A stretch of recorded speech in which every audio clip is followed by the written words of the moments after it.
One small step for man, one giant leap for mankind. There's hardly a human being alive who couldn't quote you Neil Armstrong's iconic words as he pressed the first blueprint anyone has ever put into the surface of the moon. This singular moment was a huge victory for the United States at a time when America was locked in a fierce snarling match with the Soviet Union. For 45 years, the world was a tense, simmering pot of distrust, ready to boil over into full-scale war at any moment. It was us against them, capitalism versus communism.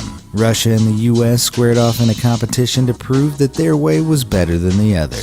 Considering the international stakes invested in the space race, it might be tempting to call conspiracy theorists nothing more than jealous nutjobs. NASA has certainly done everything they can to disprove naysayers, but the more you examine the evidence, the less certain it seems that what we saw was real. So is it true? Did America really land the first man on the moon, or did NASA pull off the biggest hoax in human history? In this video, I'll explain to you why I think the moon landing images are fake, but not necessarily in the way you think. Stay tuned to the end of the video to see what I mean. Now let's get this party started. On the surface, the Apollo 11 mission was just a natural consequence of the Cold War between America and the Soviet Union. It was a crucial play for the US, a vital goal scored close to the start of the game. As far as the US was concerned, this victory gave America hope, crushed the Russian spirit, and set the entirety of humanity up a path towards technological advancement. There's just one problem. The original moon landing broadcast was fake. At least that's what 28% of Russians, 25% of Britons, and 20% of Americans think, and they have good reason to. The more layers you peel back, the darker and less certain details surrounding the Apollo 11 mission become, or at least those involving the footage anyway. Let's start with radiation. Our atmosphere acts like the panels on a greenhouse, filtering light and protecting us against dust and debris the way those plastic sheets keep your plants from drowning in the rain. But outside our atmosphere, space is full of radiation. At any given moment, ships and astronauts actively in space are exposed to 50 to 2,000 millisieverts, or MSV, of radiation. To put that into perspective, 1 MSV is like getting 3 chest x-rays all at the same time. So out in space, everything is under the constant onslaught of the equivalent of 150 to 6,000 trips to the radiologist rolled into one. Rockets and the suits astronauts wear during spacewalks are shielded against a variety of elements from the intense cold to, you guessed it, radiation. The camera that took video of Neil Armstrong and Buzz Aldrin and Michael Collins was just your everyday film and reel camera used by television programs at the time. An RCA to be exact. It wasn't some special high-tech camcorder with reflective sighting or heat shields. It was the same piece of equipment that brought audiences Gunsmoke and I Love Lucy, which was definitely cool for the RCA company, but radiation has a way of affecting film. Sometimes it adds more static to the image. It can deaden the contrast or even add bright, speckled light and patches to video and photos. Essentially, it ages the reel in a similar way to leaving it out on a shelf for months would. Just look at images taken of the Chernobyl disaster and you can see the gritty texture and bars of light burned into the bottoms of many photographs. Even after supposedly passing through the radiation belt that surrounds our planet, the 35 reels of film they brought back remained crisp and untouched. Now I know what you're thinking. The radiation at Chernobyl was greater than levels on the moon or even leaving and re-entering the Earth's atmosphere. Even with suits, rescue and excavation teams could only stand to be in Chernobyl for a few minutes at a time. Any degradation on the moon footage would have been less, sure, but there still should have been some kind of evidence of radiation exposure on unshielded recordings taken in space. If the quality of the film hasn't convinced you, then let's talk about their contents. Never in a million years would people back in the 1960s have even dreamed we'd have things at home like computers or cell phones. If you went back in time and showed someone a cute cat video off YouTube, they'd have looked at you like some kind of sorcerer. Back in the day, TV was played once, shoved in a protective tube, and stored away. VHS and recording your favorite shows at home wasn't even invented until the mid-1970s, so the folks at NASA probably never expected anyone to be able to go back and analyze the moon landing broadcast. If you go back and watch the entire CBS broadcast, which you can do on YouTube, and I'll leave a link below, you might start to notice something a little odd when the astronauts fall. Granted, gravity on the moon is supposed to be only a sixth of what it is on Earth.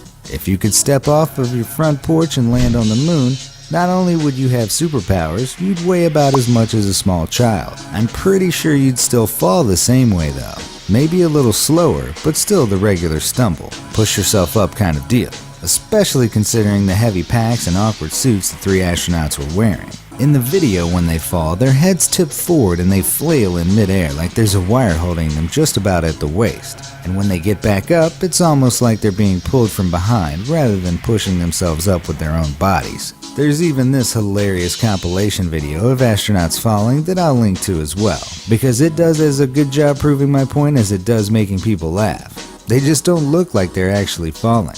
They look like they're bent over a swing on their bellies. Everybody says at that time it would have been harder to fake the footage than to actually go to the moon, but that's ridiculous. First of all, the training grounds NASA used to prepare astronauts for space look an awful lot like space in that video. It's entirely possible they built another set, gave it a black background, and filmed the astronaut bouncing around on pulleys. And secondly, we know they had the ability to fake images. There's a photo of Michael Collins walking on the moon that's literally just an edited version of a so-called photo test. The colors were reversed, the background was blacked out, but if you line the two images up, it's easy to see they're the same thing.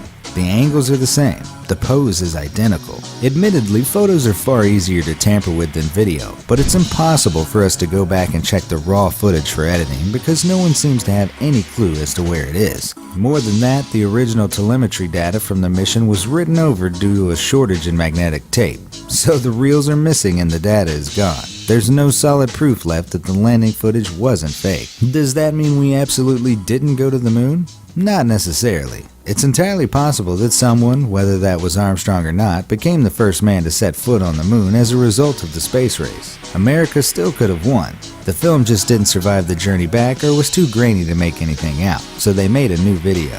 That's quite possible, and it's hard to deny that Neil's one small step line is awfully cool-headed for a guy about to make such a monumental achievement that would literally change mankind forever. Of course, if you don't count a mastery of the English language as evidence that the moon landing footage was staged, then maybe you need something a little more solid to change your opinion. Something like a fake moon rock, perhaps? In 1969, the former Prime Minister of Holland, Willem Drees Jr., received a generous personal gift from the American ambassador of the time. This international offering was given shortly after a visit from Neil Armstrong and his crew. We'll never know whether or not Drees was excited to receive this so-called piece of the moon, but the plaque it was set on was actually signed by the three astronauts of the Apollo 11 mission. So it had to be real, right? When he died in 1988, the moon rock from America was donated to the Rijksmuseum, where its authenticity was confirmed via a phone call to NASA.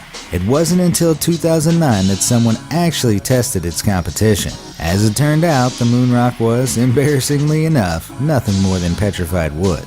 It was a fake. Did NASA send the fake on purpose, or did they just agree over the phone to save face for America? Either way, the whole situation is a big old lump sketchy. In fact, there's a whole bunch of other less than reputable happenings surrounding the landing. Chief among those is NASA's use of known Nazi scientists in order to further their program. Werner Magnus Maximilian Freyer von Braun wasn't just a guy with a really long name. He was also an accomplished aerospace engineer, a father of three, and a Nazi. There are those who escaped concentration camps who can point to von Braun and name him as one of those monsters who lived in the lap of luxury while people were being slaughtered by the thousands. He also happens to be the driving mind behind the success of the American space program. Apollo director Sam Phillips has been quoted saying that without Braun, America never would have reached the moon so quickly, or perhaps not even at all. America pretty much went from fighting a war against Nazis to inviting them in the back door in order to show up Russia. Even if you ignore the hypocritical nature of America's government using of old war criminals when it suited them, it's still a little odd that the Apollo missions were the one and only time mankind has ever gone to the moon with more than just a machine. We make show after show in movies galore based on the concept of space exploration, and yet no one has been more than 400 miles away from Earth since 1972. You'd think by now we'd be waking up in our condo on Mars. But maybe we just like Earth. Maybe we haven't needed to go all that far. Or maybe we never did at all.